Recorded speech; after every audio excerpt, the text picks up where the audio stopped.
नवीन विद्यापीठ महाविद्यालय की online classes में आप सभी का स्वागत है। आज अपन बॉटनी का नेक्स्ट टॉपिक स्टार्ट कर रहे हैं, origin of cell wall. Origin of cell wall. Cell wall का जो ओरिजिन है वो किस प्रकार से होता है वो अपन स्टार्ट कर रहे हैं। ये topic cell biology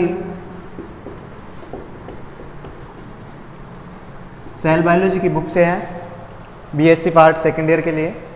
cell wall का जो ओरिजिन है वो किस प्रकार होता है वो अपन देखते हैं। सेल वॉल का ओरिजिन होता है वो विशेष प्रकार से होता है कि जो सेल डिवीजन के दौरान जो साइटोकाइनेसिस होता है,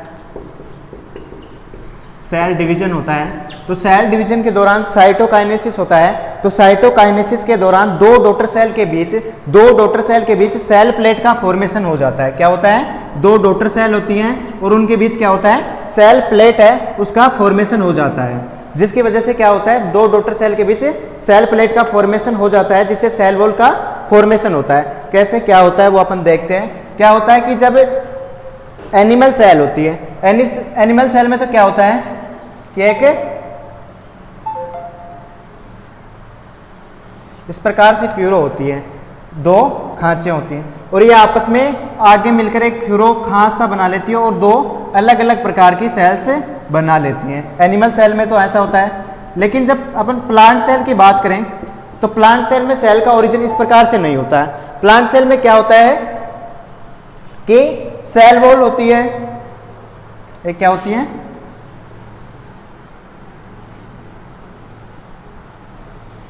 सेल वॉल होती है।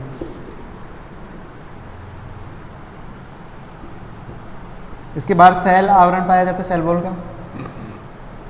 सेल वॉल का डिपोजिशन रहता है। इसमें क्या होता है कि ये सेल डिवीजन के दौरान साइटोकाइनेसिस से क्या होता है? दो डॉटर सेल का फॉर्मेशन हो जाता है। एक सेल में दो डॉटर सेल नहीं रहती, लेकिन क्या होता है कि सेल डिवीजन होता है तो उसके बाद में क्या हो जाता है? दो डॉटर सेल का फॉर्मेशन हो जाता है। इससे क्या होगा कि इसके बीच दो डॉटर सेल का फॉर्मेशन होगा, तो इसके बाद में आगे क्या होता है कि इसमें सेल प्लेट का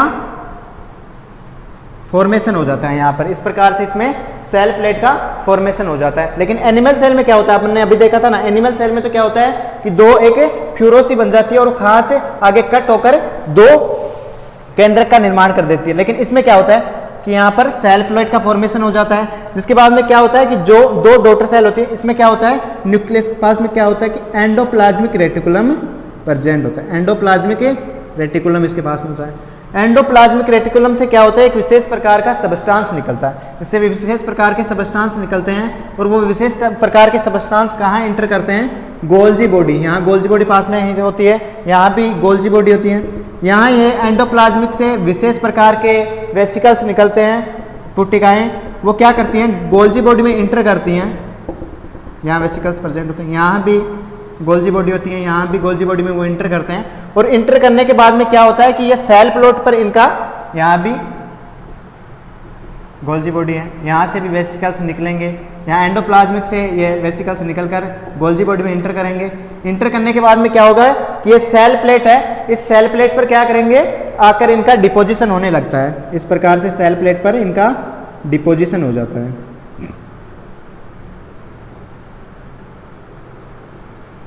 इनका सेल प्लेट पर डिपोजिशन हो जाता है। आगे इसी प्रकार नेक्स्ट प्रोसेस होती है कि एंडोप्लाज्मिक रेटिकुलम से वेसिकल्स निकलते हैं, गोल्जी बॉडी में इंटर करते हैं, गोल्जी बॉडी से वापस ये क्या करते हैं? यहाँ पर आकर सेल प्लेट पर इनका फॉर्मेशन हो जाता है। इस प्रकार से ये मिडिल लेमिला का फॉर्मेशन कर लेते हैं, उसके बाद में प्राइमरी सेल वॉल का फॉर्मेशन कर लेते हैं, उसके बाद में वापस यही प्रोसेस चलती है, फिर ये सेकेंडरी सेल वॉल का फॉर्मेशन कर लेते हैं।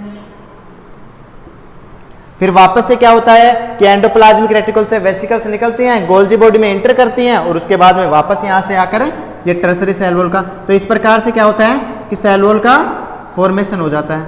यहाँ पर क्या होता है कई बार कि एंडोप्लाज्मिक रेटिकुलम है, ये उभर कर एक पुट्टिकाएँ बना लेती है।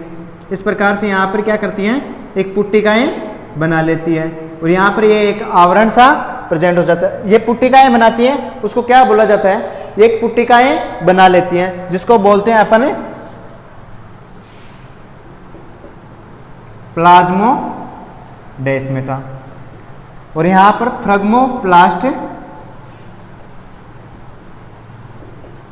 जो ये होता है इसको क्या बोलते हैं, जो आवरण प्रेजेंट होता है इसको फ्रैग्मोप्लास्ट बोलते हैं। यहाँ जो ये उभार सा बना लेती है पुट्टिकाएं, यहाँ एंडोप्लाज्मिक रेटिकुलम बाहर उभार बना लेती है, उसको क्या बोलते हैं, प्लाज्मोडेस्माटा। ये क्या करती है, दो सेल्स के बीच में कम्युनिकेशन का कार्य करती हैं। दो सेल्स होती हैं, टू सेल्स के बीच कम्युनिकेशन का कार्य करती हैं। ये क्या करती है कि दो सेल्स होती हैं उनके बीच कम्युनिकेशन का कार्य कौन करती हैं, प्लाज्मोडेस्माटा करती हैं, ताकि इससे आगे अलग अलग प्रकार के यहाँ से इनका आदान प्रदान हो जाए। तो प्लाज्मोडेस्माटा का क्या कार्य होता है कि ये टू सेल्स के बीच कम्युनिकेशन करती हैं। तो यहाँ से क्या होगा, सबसे पहले साइटोकाइनेसिस होता है। साइटोकाइनेसिस से दो डॉटर सेल का फॉर्मेशन होता है। उसके बाद में यहाँ क्या होता है, दो ग्लेस प्रेजेंट होते हैं, उनसे एंडोप्लाज्मिक रेटिकुलम होता है। एंडोप्लाज्मिक रेटिकुलम से गोल्जी बॉडी में क्या करते हैं, ये विशेष प्रकार के जो वेसिकल्स होते हैं ये गोल्जी बॉडी में इंटर करते हैं। और गोल्जी बॉडी में इंटर करने के बाद में क्या करते हैं, सेल प्लेट पर इनका फॉर्मेशन होता है। सेल प्लेट पर फॉर्मेशन होने के बाद में क्या होता है कि ये इनका डिपोजिशन होता रहता है। एक बार डिपोजिशन होता है तो मिडिल लेमेला का फॉर्मेशन कर लेते हैं, उसके बाद में इनका डिपोजिशन होता है तो प्राइमरी सेल वॉल बना लेते हैं, उसके बाद में वापस डिपोजिशन होता है, सेकेंडरी सेल वॉल बना लेते हैं, उसके बाद में क्या होता है, टर्सरी सेल वॉल बना लेते हैं। क्या होगा कि एक बार तो प्राइमरी सेल वॉल बना लेंगे,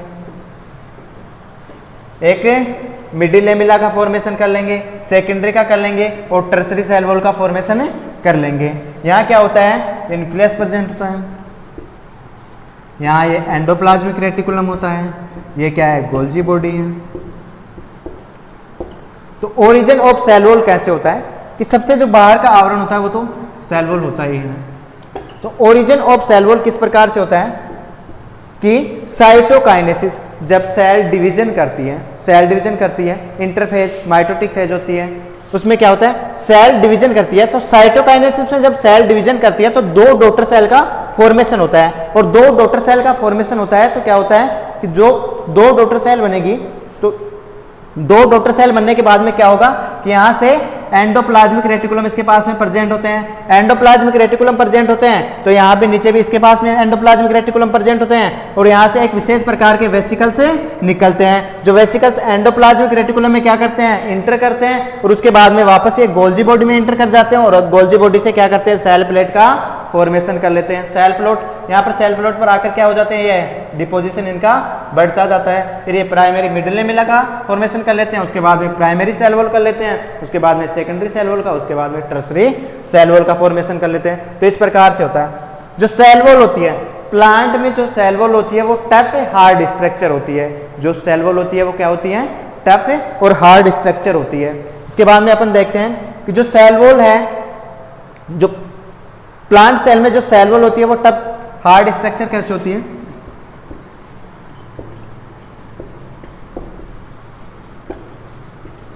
क्योंकि ये ही क्या करती है कि जो प्लांट सेल है उसको प्रोटेक्शन प्रदान करती है, प्लांट को प्रोटेक्शन प्रदान करती है। जो सेल वॉल होती है वो क्या करती है, प्लांट को प्रोटेक्शन प्रदान करती है। कैसे करती है, आपने देखा होगा प्लांट होता है, प्लांट के बाहर जो आवरण होता है वो क्या होता है, सेल वॉल होता है। सेल वॉल होता है, वो सेल वॉल क्या करता है, सेल वॉल बाहर प्रेजेंट होता है। तो सेल वॉल से क्या होता है कि प्लांट सेल में जब सेल वॉल किसी भी स्टेम पर, आपने देखा होगा कि स्टेम पर जब कोई जैसे जा रहे हैं, कोई एनिमल्स जा रहा है, तो वहाँ क्या होगा, उससे वो किसी से भी उसके रगड़ का कुछ भी हो सकता है, जैसे रगड़न करता है बार बार से, तो क्या होगा, वहाँ से सेल वॉल नेस्ट हो जाएगी, और वहाँ क्या होगा, वहाँ पर एक उबार बन जाएगा। वहाँ से उबार बनेगा तो क्या होगा कि वहाँ से कोई भी बैक्टीरिया आएगा, इन्फेक्शन इजीली हो जाएगा ना, सेल में इन्फेक्शन इजीली हो सकता है, रगड़न करेगा, वहाँ से क्या होगा, उबार बन जाएगा। उबार बनेगा तो वो इजीली बैक्टीरिया क्या करेगा, इंटर कर जाएगा और वहाँ पर इन्फेक्शन कोज कर देता है। तो इसी प्रकार ये क्या होती है, टफ हार्ड स्ट्रक्चर होती है और क्या प्रोटेक्शन प्रदान करती है। अगर यहाँ सेल वॉल नहीं होगी तो इन्फेक्शन इजीली हो सकता है। अरे अपने अंदर भी अगर सेल वॉल नहीं हो तो वो क्या कर सकती है, इजीली बैक्टीरिया इंटर कर सकते हैं। इसीलिए सेल वॉल होती है वो क्या करती है, अपना प्रोटेक्शन प्रदान करती है। तो cell wall tough hard structure होती है। और ये किसकी बनी होती है, ये सेलुलोज, हेमीसेलुलोज एंड पैक्टिन की बनी होती है। जो सेल वॉल होती है वो किसकी बनी होती है? सेलुलोज, हेमिसेलुलोज एंड पैक्टिन की बनी होती है। इस प्रकार आज तक का अपना यहीं तक का वीडियो था ओरिजिन ऑफ सेल वॉल। तो ओरिजिन ऑफ सेल वॉल किस प्रकार से होता है कि सेल बायोलॉजी में इसको इंक्लूड किया गया है। सबसे पहले क्या होगा कि दो डॉटर सेल होती हैं। साइटोकाइनेसिस में जब साइटोकाइनेसिस होता है तो दो डॉटर सेल का फॉर्मेशन हो जाता है। दो डॉटर सेल का फॉर्मेशन होता है तो इन पर एंडोप्लाज्मिक रेटिकुलम प्रेजेंट होती है। एंडोप्लाज्मिक रेटिकुलम से ये वेसिकल्स निकलती हैं और गोल्जी बॉडी में इंटर करती हैं। गोल्जी बॉडी से क्या होता है कि ये यहाँ सेल प्लेट पर इनका फॉर्मेशन हो जाता है। गोल्जी बॉडी से निकलकर क्या करती है? ये सेल प्लेट पर इनका डिपोजिशन हो जाता है। इसी प्रकार वापस ये प्रोसेस चलती है और फिर क्या होता है कि यहाँ से वेसिकल्स आएंगी, एंडोप्लाज्मिक रेटिकुलम में इंटर करेंगी, एंडोप्लाज्मिक रेटिकुलम से निकलकर क्या करेंगी? इसमें गोल्जी बॉडी में इंटर करेंगी। गोल्जी बॉडी में इंटर करने के बाद में वापस से क्या होगा? सेल प्लेट पर इनका डिपोजिशन होगा। इसके बाद में प्राइमरी सेल वॉल का फॉर्मेशन हो जाएगा, फिर सेकेंडरी सेल वॉल का होगा, फिर टर्सरी सेल वॉल का फॉर्मेशन हो जाएगा। फिर आगे क्या होगा कि यहाँ से कई बार क्या होती है, एंडोप्लाज्मिक रेटिकुलम होती है वो क्या बना लेती है? एक उभार बना लेती है, पुट्टी का उभार बना लेती है। और ये क्या करता है? ये उभार इसको प्लाज्मोडेस्माटा बोलते हैं। इस प्लाज्मोडेस्माटा का क्या कार्य होता है? ये टू सेल्स के बीच में कम्युनिकेशन प्रदान करवाता है। टू सेल्स होती हैं उनके बीच में कम्युनिकेशन प्रदान करवाता है। और सेल वॉल होती है वो टफ हार्ड स्ट्रक्चर होती है, हेमिसेलुलोज पैक्टिन और हेमिसेलुलोज पैक्टिन की बनी होती है। सेलुलोज, हेमिसेलुलोज और पैक्टिन की ये बनी होती है। यहाँ तक आज का अपना वीडियो था। Okay, thank you.